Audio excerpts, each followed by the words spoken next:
Iconic a pour mission d'aider les créatifs à atteindre leurs objectifs et pour ça on a créé une newsletter. Tu veux des conseils, masterclass gratuites et des LSD business exclusifs? Inscris-toi à notre newsletter dans la description et sur le premier commentaire. Ah là là là là. Pauvre Will Smith. Bon, ça ne t'a pas échappé que Jada fait parler énormément d'elle sur les réseaux sociaux. Elle n'a pas arrêté de nous faire des révélations. Alors, tout d'abord sur son mari ou ex-mari, je sais plus trop quoi dire, Will Smith, mais aussi sur Tupac. Énormément de révélations sur le rappeur défunt. Alors, d'ailleurs, des révélations qui sont pas toujours très vraies, mais ça, on va y revenir. Alors, cette réapparition n'est pas anodine, puisque cette dernière est en pleine tournée médiatique pour la sortie de son livre Worthy, un ouvrage récapitulant les mémoires de sa vie. D'ailleurs, ce bouquin qui promettait de faire un carton a complètement floppé. En fait, là, on va analyser toute la stratégie marketing autour de la vente de ce bouquin, d'accord? Mais aussi sur le personal branding de Will Smith et de Jada Pinkett, enfin plutôt de Jada Pinkett et de Will Smith. Et on va analyser un peu le personal branding du couple, comment il a évolué sur les 20 dernières années et comment on en est arrivé à là, ok? Et bien sûr, on va revenir sur toutes les anecdotes croustillantes et je compte sur vous, bien sûr, pour commenter un maximum, liker et partager cette vidéo. Yo tout le monde, ici c'est Chris d'Iconic et vous regardez un nouvel épisode du Lifestyle Décodeur. Bon, avant de commencer cette vidéo, tu sais, c'est le moment de quoi? Cette vidéo est sponsorisée par Chain Nation. Chain Nation, c'est une marque de bijoux pour hommes et pour femmes qui a pour mission de te rendre beau. Juste ça, oui, beau. Et tout ça sans te ruiner. Chain Nation te propose une large gamme de produits, des bracelets, des bagues et même des boucles d'oreilles. Et bien sûr, les produits sont aussi disponibles pour les femmes. Et oui, on pense aussi à vous, mesdames. Et d'ailleurs, récemment, comme je vous l'ai déjà dit, ils ont développé un nouveau produit qui s'appelle Slicks, des bijoux pour sneakers. Ça se décline en deux formats, une version pendante que tu peux accrocher directement sur le lacet pour la laisser pendre sur le côté, ou alors il y a la version passante qui s'insère sur les lacets dans le même esprit que le tag de la Air Force One. Ce qui peut vraiment rendre ta paire stylée, c'est justement d'en mettre plusieurs. Tu vois, ça brille, c'est shiny, c'est super frais et c'est très accessible en termes de prix, entre 20 et 40 euros. Tu peux même payer en plusieurs fois avec Klarna. Et en ce qui concerne la livraison, elle est gratuite en France et à l'étranger et tu peux même bénéficier de la livraison en 24 heures en France si ta commande excède 200 euros. Le service client est excellent, il est noté à 4,8 sur 5 sur Trustpilot et avec mon code promotion MAJOR15, bénéficie de 15% de réduction sur le site. Donc je te laisse te faire plaisir, le lien se trouve en description et sur le premier commentaire. Maintenant que j'ai dit tout ça, sans plus attendre, on y va.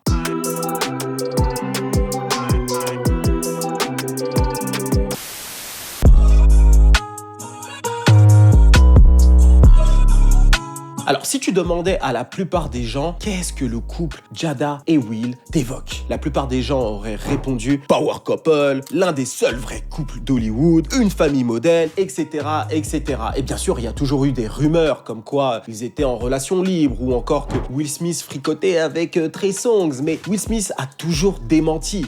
How you let another grown man fill up on your booty?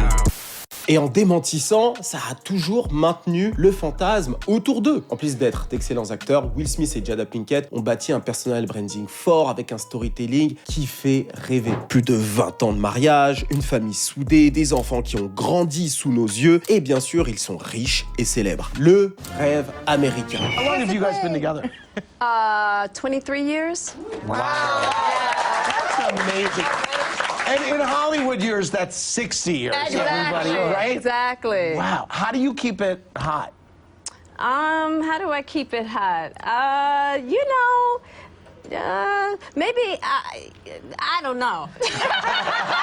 Et d'ailleurs, lorsque Will Smith lance sa chaîne YouTube, ce storytelling est davantage renforcé car il n'est pas rare de voir Jada et ses enfants apparaître dans les vidéos. D'ailleurs, tout le monde y croyait pour de vrai à ce storytelling. D'ailleurs, je me rappelle du morceau de J. Cole où il les cite.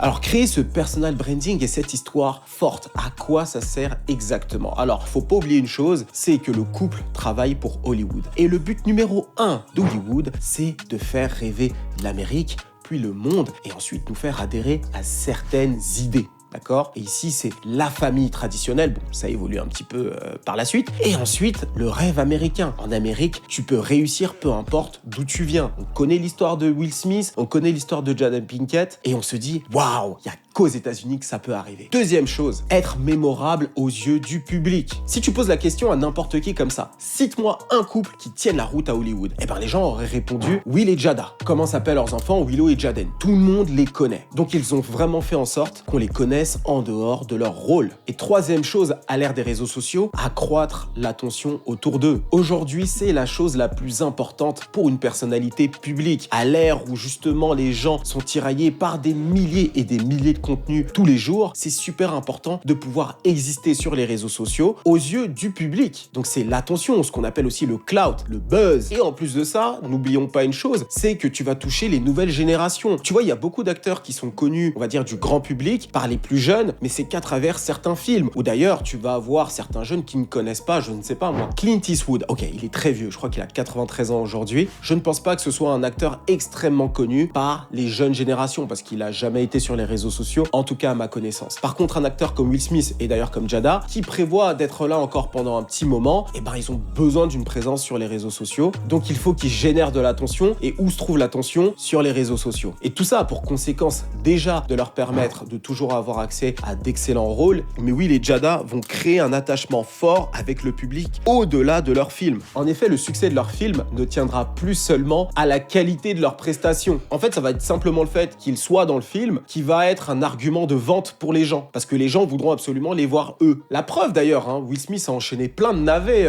entre 2010 et 2015 à peu près. Et ça ne nous a pas empêché de continuer à aller voir les films de Will Smith. Attendez, mais bien sûr que j'ai raison. Vous vous rappelez pas du film qu'il avait fait avec son fils dans l'espace? Ou encore Aladdin? Vous avez vraiment kiffé Aladdin? Sartek, le dégradé, mon petit Gaëtan. On est d'accord.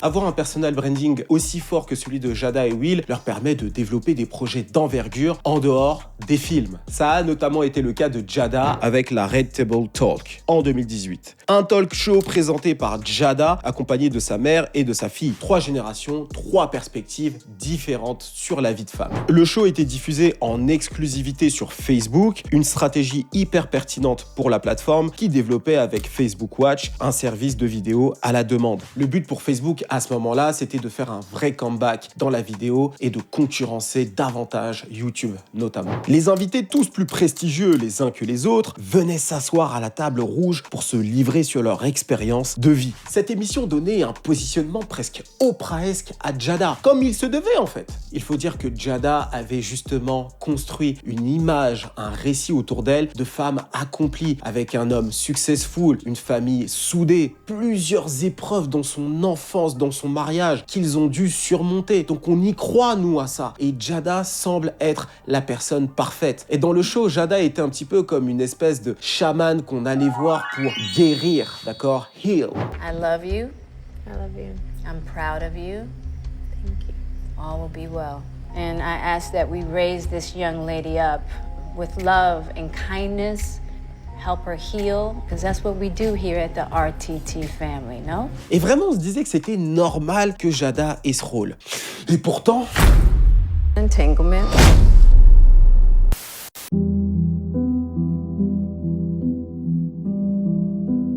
En 2020, August Alsina, un chanteur d'R&B, fait une interview vérité où il nous raconte qu'il a eu une relation avec Jada et comment cette dernière lui a brisé le cœur. I actually sat down with Will and had a conversation due to the transformation from their marriage to life partnership that they've spoken on several times. He gave me his blessing.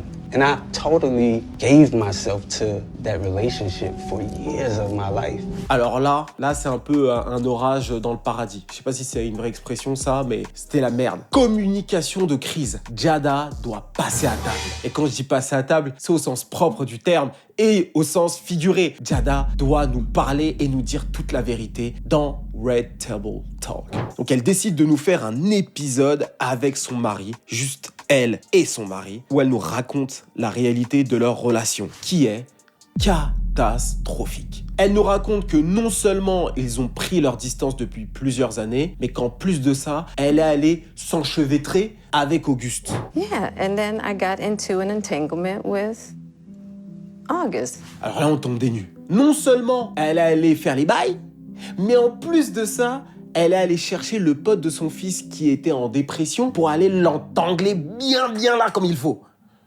Voilà.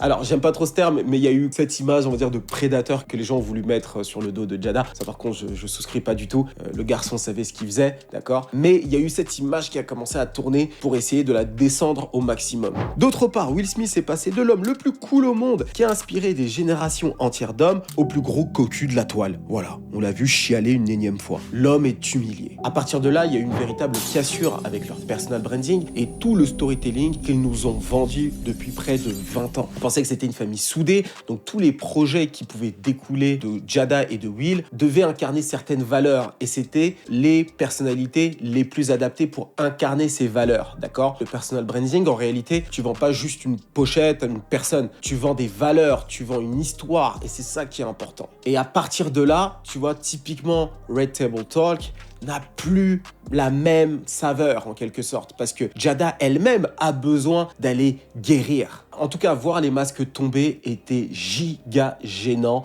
D'ailleurs, à la fin de leur échange, discussion, ils ont fait un truc ultra gênant. C'était de se checker en disant We ride together, we die together, bad marriage for life. J'étais là, je me disais mais putain, ça m'a mis mal à l'aise. We ride together, We die together. Bad marriage for life.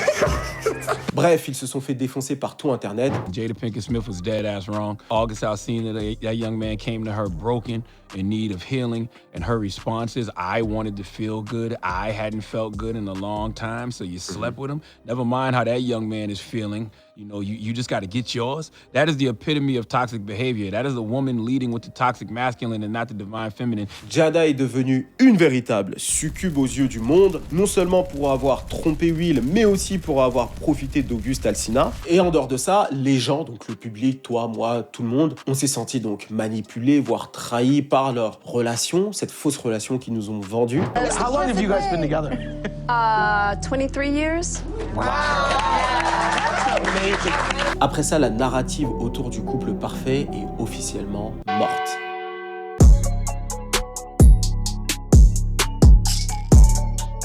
Tout était bon pour nourrir cette nouvelle narrative, ce nouveau récit, ce nouveau storytelling qui était en train de s'écrire sous nos yeux. Notamment cette vidéo où Jada est clairement en train de mettre Will à l'amende. You know Esther Perel is coming to the table. She's going to be at the red table. Would you say she has been instrumental in you and I redefining our relationship? I would say don't just start filming me without asking me Oh my goodness. if you could film me. Esther, come help us again, please. I'm still dealing with foolishness. Don't, because she don't just, Would you say that she helped us heal the hurts that we caused one another? my social media presence is my bread and butter, okay? So you can't just use me for social media and not, don't just start I'm standing in my house. Et puis, ensuite, il y a eu bien sûr les Oscars. Alors, cette vidéo, on l'a tous vue en long, en large et en travers. On l'a tous vue sur les réseaux sociaux, partout. Et cette réaction a encore plus plombé Will. Son image de marque était vraiment au caniveau à ce moment-là. Ça l'a fait passer pour un homme qui ne savait pas du tout gérer ses émotions. Et qu'au simple regard de sa femme, il est capable de se lever et de faire quelque chose de totalement débile, qui aurait pu même ruiner sa carrière si c'était pas Will Smith. Alors, on sait aujourd'hui que c'est un peu plus complexe que ça, mais encore une fois, c'est l'image qui a été projetée à ce moment-là et comment les gens ont perçu cette scène. D'ailleurs, j'ai jamais compris en fait les gens qui ont défendu l'acte de Will Smith. Pour avoir eu l'occasion de participer à quelques cérémonies, bon, c'est pas les Grammys ou les Oscars, les Grammys et les Oscars, c'est encore au-dessus. Les gens qui vont dans ces événements-là, pètent plus haut que leur cul, faut dire la vérité. Ouais, c'est des gens qui pensent être meilleurs que le peuple en quelque sorte. Ils sont très bien habillés, très bien maquillés. Ils veulent être presque déifiés en quelque sorte, d'accord? Et justement, l'intérêt d'un comédien dans ce type d'événement-là, c'est de rappeler à ces gens-là qu'ils sont humains et qu'ils sont comme tout le reste du peuple en fait. Ils mangent, ils chient, ils ce que tu veux. Et ce comédien-là va faire des blagues, se moquer un petit peu de ces gens qui se croient parfaits pour que le peuple puisse rire d'eux et que le peuple puisse voir qu'ils sont capables de rire d'eux. Donc, ça va montrer une forme d'humilité qui manque sérieusement dans ce type d'événement-là. Donc, quand tu t'appelles Jada Pinkett, tu viens aux Oscars, tu t'attends bien sûr à ce qu'on te célèbre, à ce qu'on célèbre ton mari, mais attends-toi à ce qu'il y ait 2-3 petites blagues. Effectivement, t'as une alopécie, c'est relou, mais c'est pas bien méchant en réalité, d'accord? On peut un petit peu se moquer de toi, tu vois. Si tu veux pas qu'on se moque de toi, tu viens pas, d'accord? Donc voilà, c'est simple. Je tenais à le dire parce que j'ai jamais vraiment commenté à l'époque, mais voilà, il fallait que ça sorte, avec 3 ans de retard. D'ailleurs, faites vos recherches un peu comme le bouffon du roi, en fait. Il se moquait un peu des gens dans la cour pour que les gens arrêtent de se prendre au sérieux. Bref, Will Smith est passé du héros à la victime, et Jada Pinkett est passée de la femme convoitée à la plus méprisée. Méprisée, mais aussi infidèle et ingrate. Ingrate de ne pas voir la chance qu'elle a d'être avec Will Smith, une star internationale, multimillionnaire, convoitée de toutes, et surtout un homme qui cherche absolument à la rendre heureuse. Au lieu d'être reconnaissante de ce qu'elle a, elle veut lui. Bitches ain't shit.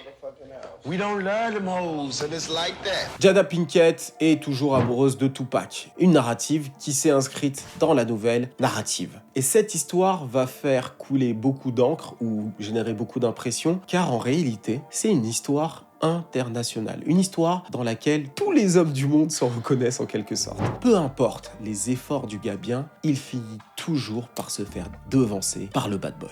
Et cela, même s'il est mort. Bien avant qu'il soit vu comme le cocu le plus célèbre au monde, Will Smith avait déjà dit publiquement qu'il était jaloux de Tupac. Mais à l'époque, ça n'avait pas été reçu de la même manière. C'était avant le Red Table Talk et August Alsina. Were you ever jealous of the love Jada had for Tupac? Oh, fuck yeah. I know you're Oh say my no. God. I was the soft rapper from Philly and he was Pac. Right. À ce moment-là, il était encore symbole de réussite. Rien ne pouvait l'atteindre. Par contre, lorsqu'il en parle en 2021 à l'occasion de la sortie de son livre, c'est-à-dire après le Red Table Talk, Will Smith se livre aux gens et il en reparle dans son bouquin, Will. Il nous donne plus de détails de son ressenti et c'est là que les gens se sont dit « Waouh, Will c'est vraiment un bêta ». Voilà ce que les gens se sont dit. Et voici quelques extraits. Au début de notre relation, leur lien torturait mon esprit. Il était Pac, j'étais moi. Pac était comme Harry. Il me faisait me sentir comme un lâche. Je détestais de ne pas être ce qu'il était dans le monde. Et je souffrais de jalousie féroce. Je voulais que Jada me regarde ainsi. Donc lorsqu'il a giflé Rick Ross, les blagues, ça n'a vraiment pas aidé. Il y avait celle-ci qui était très drôle. Will, je ne suis pas impressionné. Tupac l'aurait shooté. Ou encore, tu vas vraiment laisser Chris Rock me parler comme ça? C'est vraiment des bâtards. Si tu n'es pas prêt à prendre des blagues, te mets pas en avant. Parce qu'Internet derrière... ils vont pas te rater. Alors pour ceux qui ne savent pas d'où vient la relation entre Jada et Tupac, les deux ont grandi à Baltimore. Ils ont été à l'école ensemble, à Baltimore School of Arts. Les deux avaient développé une amitié profonde, mais rien de romantique n'aurait eu lieu. Sauf que Jada qualifie Pac d'âme sœur. Et il y avait des trucs graves bizarres en plus qui sont sortis. Par exemple, la lettre que Willow avait écrite à Tupac lorsqu'elle avait que 11 ans. Cher Tupac, je sais que tu es vivant quelque part. Je pense que tu manques vraiment à ma maman. Peux-tu revenir pour que maman et moi puissions être heureuses? J'aimerais que tu sois là. Je le veux vraiment. Love, Willow. C'est une dinguerie.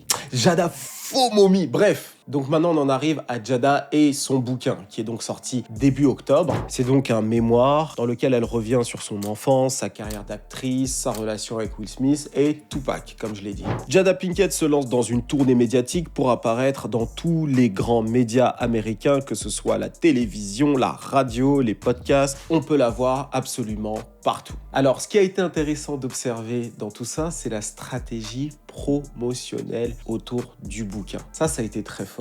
Alors, je sais pas si c'est fait exprès, mais en tout cas, tous les jours depuis début octobre, tu pouvais avoir une nouvelle anecdote tirée du bouquin qui sortait sur les réseaux sociaux et qui créait le buzz. Et d'ailleurs, la première révélation, c'était Will et moi ne sommes plus ensemble depuis 2016. On essaie de reconstruire un life partnership, d'accord? C'est ce qu'elle explique. Donc ça a fait beaucoup parler. Ensuite, le jour d'après, ça a été Tupac et mon âme sœur, ce dont je t'ai parlé un peu plus tôt. Alors ça a été très fort ça, Tupac et mon âme sœur. Lorsque tu lis le paragraphe correspondant dans le bouquin, elle explique en réalité que Tupac était son âme sœur, mais son âme sœur amicale. Ils s'aimaient réellement, mais d'une amitié profonde, qui a eu à un moment donné une romance, une tentative de romance, mais que ça n'a pas marché, mais ils sont restés très connectés. Donc en réalité, lorsque tu vois le mot âme sœur, c'est pas exactement ce à quoi tu penses. Tu penses normalement à une romance. Mais non, elle a choisi le mot âme sœur. Et à mon avis, ça a été fait exprès. Parce qu'un bouquin comme ça, il va y avoir des relectures, il va y avoir des corrections. Et tu vas me dire qu'après relecture et correction, on laisse le mot âme sœur. Mais bien sûr, c'est pour ensuite pouvoir s'en servir comme outil marketing sur les réseaux sociaux, pour faire parler et pour nourrir la nouvelle narrative, le nouveau storytelling existant. Jada Pinkett est toujours amoureuse de Tupac. Jada Pinkett est une véritable succube,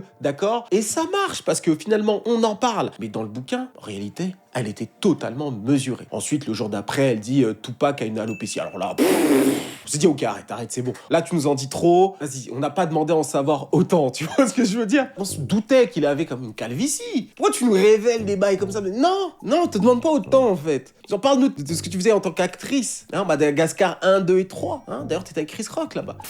Et elle a aussi dit une chose intéressante. Tupac l'a demandé en mariage lorsqu'il était en prison. Et ça, apparemment, c'est du gros mytho. Il y a une créatrice de contenu, une TikTokeuse, je sais plus, qui a calculé, en fait, tout ça. Elle s'est rendue compte que ça pouvait que être du mytho. Elle a aussi parlé du fait que Chris Rock avait essayé de l'inviter au restaurant lorsqu'il a su qu'ils étaient plus ensemble. Elle-même, d'ailleurs, pour faire la promotion du livre, elle a posté une vidéo d'elle et Tupac en train de danser et chanter sur une musique de Jazzy Jeff et The French Prince. Donc, elle a joué à fond sur la provocation. Et ça a été fort et ça a été une bonne chose, disons, de son côté, parce que lorsque tu veux vendre, la stratégie du mauvais garçon peut fonctionner. Alors, je sais pas si ça s'appelle la stratégie du mauvais garçon, mais en général, lorsque tu joues sur le côté bad boy ou bad girl, ça peut extrêmement bien fonctionner parce que dans l'ère des réseaux sociaux, lorsque tu joues le mauvais rôle, ça crée énormément d'engagement parce que tu actives des émotions fortes chez le viewer, la personne qui te regarde. Tu vas l'énerver, tu vas susciter des émotions négatives, et qui dit émotion négative dit attention, engagement, tu vois. Et la deuxième chose, le bad boy ou la bad girl, en l'occurrence ici la bad girl, va fasciner. Pourquoi cette personne a décidé d'être comme ça? Donc c'est ça qui peut aussi susciter des ventes. Alors dans un registre totalement différent, Jake Paul dans la boxe est détesté de tout le monde et il joue sur le fait d'être détesté parce que les gens vont vouloir justement acheter des billets pour le voir se faire casser la gueule. Et jusque là, il s'en sort plutôt bien. Floyd Mayweather, c'est la même chose d'ailleurs. Et elle, en l'occurrence ici, jouer sur ce créneau-là, ça va pas tout de suite lui entraîner des ventes. Par contre, elle va couvrir l'espace médiatique. Donc on va parler d'elle absolument partout sur les réseaux sociaux. Et les réseaux sociaux, ça marche sur la petite phrase, sur le passage sorti de son contexte. D'ailleurs, les médias vont énormément jouer le jeu là-dessus, notamment sur Tupac et l'âme sœur. Également sur le fait qu'ils soient séparés depuis 2016. Tu as jamais vraiment tout le contexte. Et c'est ça qui va nourrir cette nouvelle narrative et générer un maximum d'engagement et d'attention. Ensuite, il va y avoir un effet boule de neige. Les personnalités elles-mêmes ont réagi. Je pense notamment à Stephen A. Smith. Il m'a fait d'ailleurs beaucoup rire. Jada, what's it gonna take? You went on Red Table Talk talking about an entanglement. Why? If I remember correctly, you once said that you didn't enjoy making love to your husband anymore. Why? Et lorsque les célébrités, les podcasteurs et compagnie vont commenter sur la situation, ça va encore nourrir le truc. Et d'ailleurs, tout le monde va attendre la réaction de Will. Et il va réagir. Et c'est pas la réaction que les gens voulaient. Here's the thing. So, my opinion of the...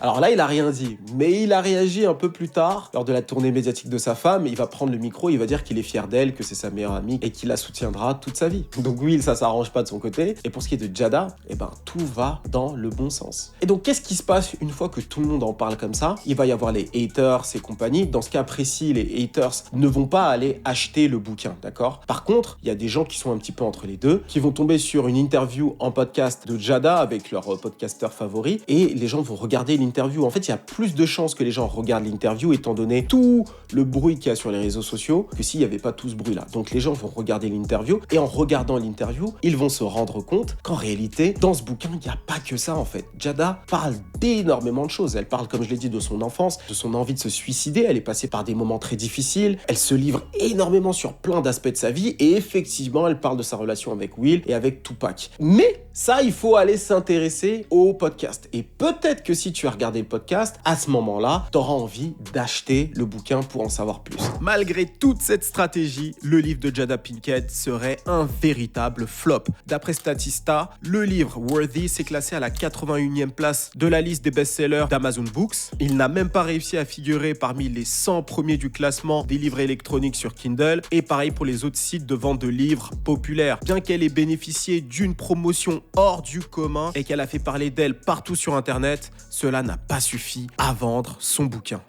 Donc voilà ce qu'on peut apprendre sur Jada et Will, sur la transformation de leur personal branding. J'ai hâte de voir les projets qu'elle va bâtir après, étant donné qu'elle a une nouvelle image. Et pour ce qui est de Will, je m'en fais pas pour lui. Elle a sorti un film là qui est très bien, donc ça devrait le faire. Donc voilà pour ce qui est de ma vidéo, j'espère que vous avez passé un beau moment. N'hésitez pas à me dire vous ce que vous pensez de Jada Pinkett. Est-ce qu'elle a raison d'aimer Tupac 20 ans après sa mort? Non, je rigole. Pourquoi, à votre avis, son livre a floppé? Dites-moi tout en commentaire, j'ai hâte de vous lire. N'oubliez pas de vous inscrire à la newsletter Iconic si vous êtes intéressé par le marketing, le business, la pop culture, la mode, la musique, si vous voulez en savoir plus sur les innovations de tout ce milieu-là. Pour information, les derniers mails que j'ai envoyés, c'est sur l'intelligence artificielle et la musique, sur TikTok et les évolutions de l'industrie de la musique. J'ai fait un mail aussi sur Happy Dad et le business de ses influenceurs, les Nelk Boys, comment ils ont réussi à bâtir une marque qui potentiellement va valoir des milliards. Là, je vais envoyer un mail sur le rebranding de Crocs et bientôt, je vais envoyer des dates pour des meetings business et pour le relancement d'une formation. Ça va être très très lourd. La formation sera disponible sur le site, on va faire des rencontres, on va faire des trucs cool. Donc si vous avez des projets que vous voulez lancer, si vous êtes intéressé par le business, etc., n'hésitez pas à vous inscrire sur la newsletter. Le lien est dans la description. Et sinon, les produits Chain Nation sont toujours disponibles. La réduction de 15% est dans la description et sur le premier commentaire. Allez vous faire plaisir. Et moi, je vous dis à la semaine prochaine. C'était Chris d'Iconic, aka Major, pour vous servir. Cheers!